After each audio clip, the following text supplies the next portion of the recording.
আওয়ামী লীগ ছেড়ে 2 শতাধিক নেতাকর্মী বিএনপিতে যোগদান। ত্রয়োদশ জাতীয় সংসদ নির্বাচনকে সামনে রেখে চাঁদপুরে আওয়ামী লীগ ছেড়ে 2 শতাধিক নেতাকর্মী বিএনপিতে যোগদান করেছে।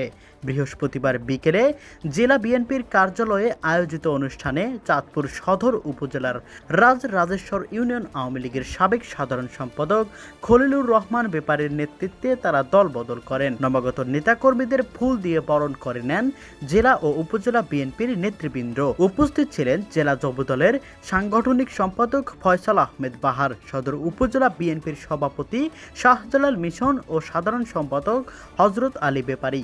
অনুষ্ঠানে বক্তারা উল্লেখ করেন, আওয়ামী লীগের স্বেচ্ছাচারিতা ও গণবিরোধী কর্মকাণ্ডের কারণে নেতাকর্মীরা বিএনপিতে যোগ দিয়েছেন। তারা আশা প্রকাশ করেন, এই যোগদান সদর উপজেলার রাজনীতিতে বিএনপিকে আরও শক্তিশালী করবে।